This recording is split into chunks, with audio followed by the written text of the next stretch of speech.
As stated, the topic of our paper is indoor topological mapping for cognitive robots. It's being presented by myself, Colm Flanagan, co-authored with David Rajaratnam and Claude Samet, and we're from the University of New South Wales. So just very briefly take you through what the motivation behind this is. Basically, simply put, free space does not necessarily correspond to a logical understanding of areas. So we've got here are two different situations. One where a robot needs to localize itself and where it needs to localize something else within the environment. So robots have obviously metric maps built into their knowledge base. And so it might know, for example, that a beer is at 0.25, but it needs to be able to convey that to a person in a way that's meaningful. And similarly, if it needs to localize itself, it also needs to do that in a way that's meaningful. So basically, a robot's label of regions should correspond to a person's. And it can do this using a topological map. So basically, a topological map segments an environment into regions of interest.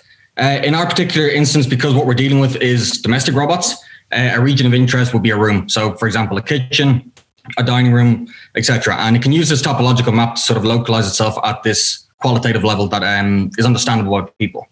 So for example, it can compute that the 0.25 is in the kitchen.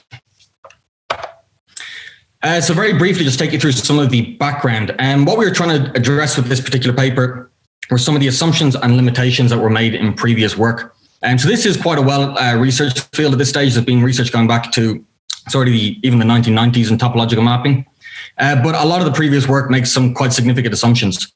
Most notably, the main assumptions are that environments must be empty or convex, or probably better put, more simply shaped rather than convex. And what we found is that without making these assumptions, previous work wasn't able to accurately segment complex environments. So in the top right-hand corner, what we've got here is a map. It's provided as part of an open source data set. I think there's about 20 different maps within the data set. And they're used, it's the standard open source data set used at the moment to evaluate topological mapping. In our particular work, we actually include about 6 or 7 other maps as well, just because they're just more complex. And then here we can see we've got 3 of up until recently the kind of previous state of the art work. So on the immediate left, they achieve very high precision, very high recall. And I'll explain what these evaluation metrics mean when I present the results here. But they achieve very high, very good results, but they can only do this making some pretty significant assumptions.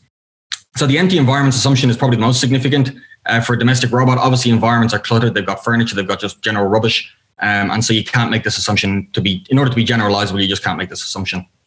The work in the middle and on the right-hand side, they get reasonably good results, and they don't make as many assumptions, but their recall is just not as high. So our methodology consists of a 5-stage pipeline. The first stage is to clean the map. The second stage is to create a generalized Voronoi diagram. We actually do this using a re-implementation of some previous work. The third stage is to select critical points. And I've put in brackets there doorways, because ideally what we would like to select are doorways, but due to kind of clutter in the environment, like I just mentioned, often what will happen is that other points in the environment will be selected because they've been interpreted as being doorway points. So we're referring to them as critical points rather than doorway points. The fourth stage is that around these critical points, we need to create regions. And then finally, because what will end up happening due to, again, these cluttered environments, we'll have multiple sub-regions within any given room or corridor. So we need to merge regions that are part of the same room and corridor to achieve the final result. So stage 1, cleaning the occupancy map. If anybody's ever worked with SLAM in the past, which I'm sure most of you have at this stage, you'll know that SLAM will contain errors because LiDAR contains errors. This technology is not perfect. It's pretty good, but it's not necessarily perfect. And the result of that can be that the believed state of a cell is incorrect. This can be quite challenging for topological maps. It can be quite badly affected by it. So in order to address this problem, we do some initial pre-processing, I should say, of the occupancy map, and this removes the incorrect values. It's actually a very simple algorithm that we implemented. It doesn't take much at all, but it is very effective. You can see the results on the left-hand side. The top left-hand map is the original, and the bottom left is the cleaned with all the incorrect values removed. So basically, it states in simple terms that if a cell value is unknown and it is touching any occupied cell, then its value also becomes occupied. If it's unknown and it's touching only unoccupied cells, then its value becomes unoccupied. So stages 2 and 3, we create the generalized Voronoi diagram, or the GVD, and we select our critical points. So what we can see here are black lines represent Voronoi points, probably more aptly say they're representing collections of Voronoi points, vectors of Voronoi points. And blue lines are doorway points, or what we are believing to be doorway points. And a critical point or a doorway point is selected when the difference between a Voronoi point and its occupied cell changes rapidly. So what we mean by this is that a Voronoi cell is selected, or a cell, I should say, is selected as being a member of the GVD if it is equidistant from two other occupied cells within the environment. That's the distance that we're referring to here when we say when we refer to distance. And what we notice is as you traverse along a vector of Voronoi points in free space, typically that distance changes only very subtly. That is until you come to something significant, like what you can actually see here in the bottom right-hand corner. We've zoomed in. What we've got is a corridor, and it's opening up into a larger room. And it's at that opening that something was detected. So the distance between the Voronoi cell and its respective occupied cell immediately before the doorway point and immediately after was quite a large difference. And that's why we selected this as being a potential doorway point. And in this particular example on the bottom right-hand corner, that is a real doorway point. And this was a map that was created, I think it was the RoboCup Montreal Arena. And that is a real doorway point. But you can actually see that in not just that map, but in the rest of them, there are quite a lot of other points that have been selected as being potentially doorway points because we're only using the 2D information coming from the map. And so if there's legs of tables or legs of chairs or something like that, that can very often be interpreted as a doorway point. So in the fourth stage, we create regions around these potential doorway points.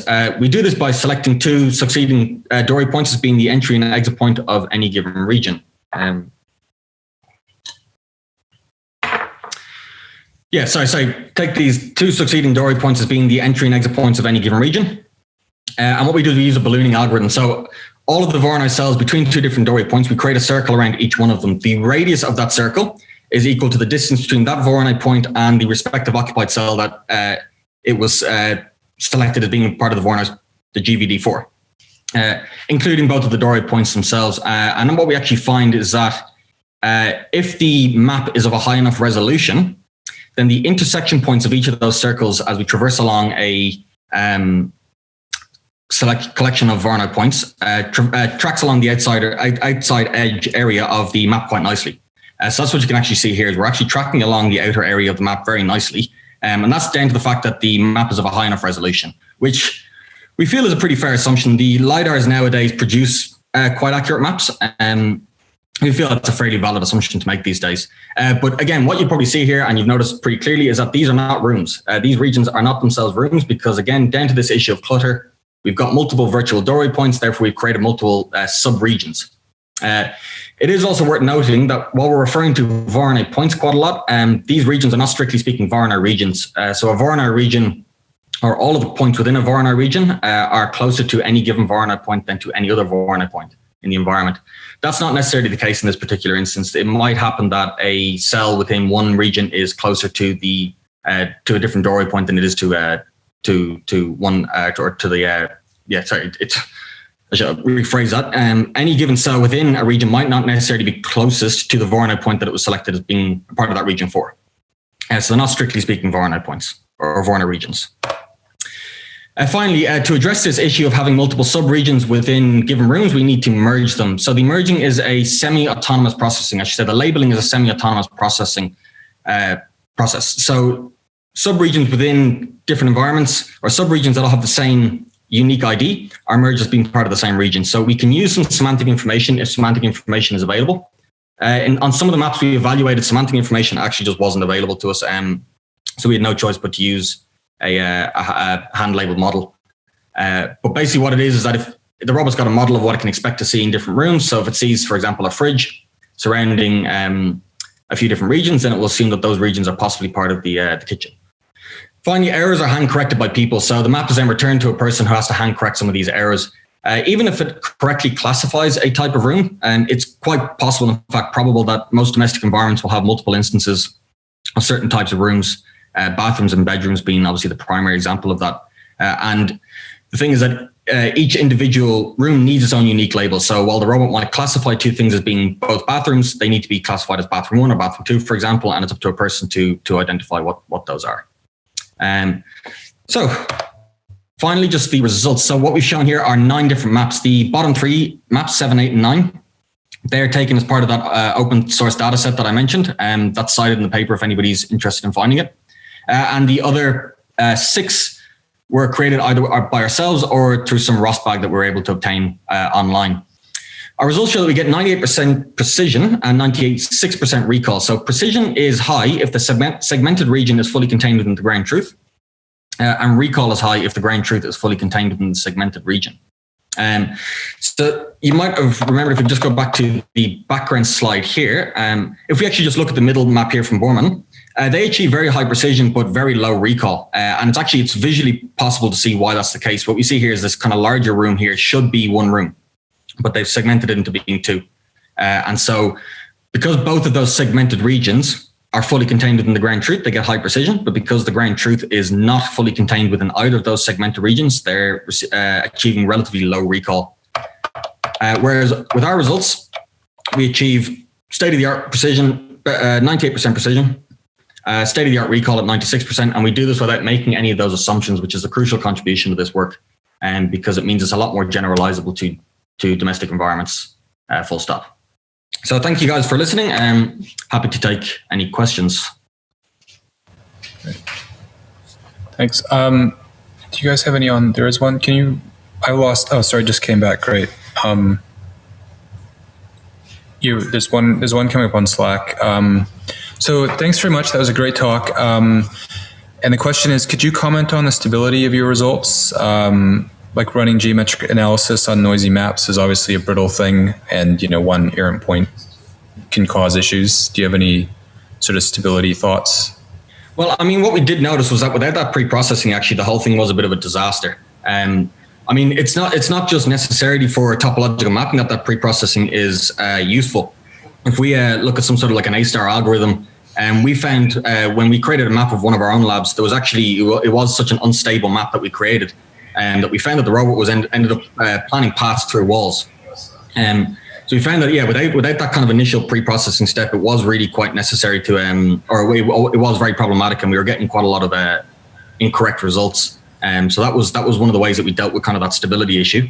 And then just noisy environments in general. I mean, like, it's very difficult to sort of quantitatively state how accurate it is in a noisy environment, because obviously different environments are different levels of noise, and trying to measure that level of noise can be quite tricky. And noise is probably the wrong word to use. Clutter is probably the correct word. Cluttered environments, okay, they can cause problems. That's why you saw all those sort of sub-regions created within those environments. And in very, very cluttered environments, you can end up having quite a lot of those. And that can cause some trouble. It can certainly cause trouble with regards to the labeling side of things. It is why we are planning to work on a sort of a more autonomous labeling system going forward, because it really is necessary to have it. Has that kind of answered the question? I think so, yeah. There's actually another couple questions. One is to do with how fast does it run, or the computational complexity. Do you have any results around that, or it's an offline process, right? Yeah, it can be run offline. It can also be run in real time. And one of the advantages of it is actually it can be run dynamically. The computational complexity of it, I don't have it quite to mind off the top of my head here. It is, it's probably not the quickest thing out there. It probably could be improved significantly. We do use some open source libraries for the sort of the geometric computation side of things. I think Seagull was one of the libraries we used, which, while incredibly powerful at dealing with sort of polygonal shapes, because they're very complex shapes to deal with. As far as sort of geometry goes, they're probably the most challenging to deal with.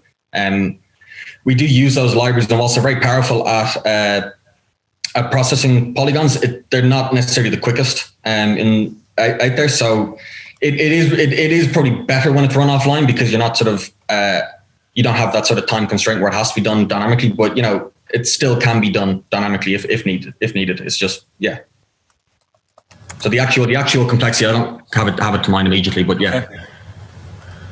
Okay. We also had a question from Will. He gave a paper link which I couldn't use, but the question was, do animals, I guess including humans, store complete topological maps or more simple form relationships between prominent landmarks?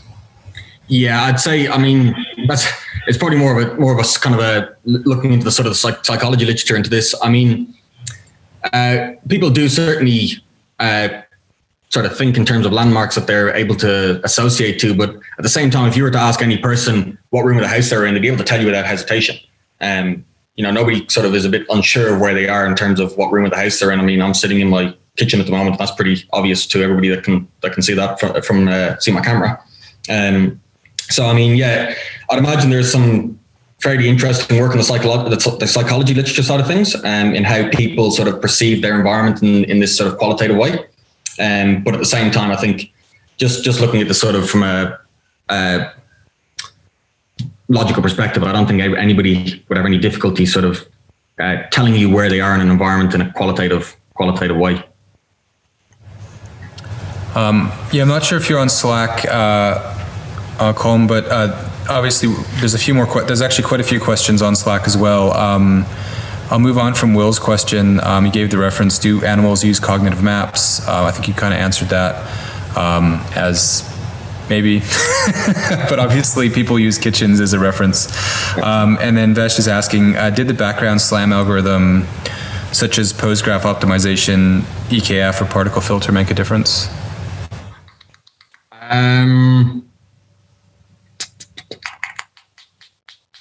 I don't know, to be honest. I can't really answer that properly. I'd have to have a bit more of a think about it.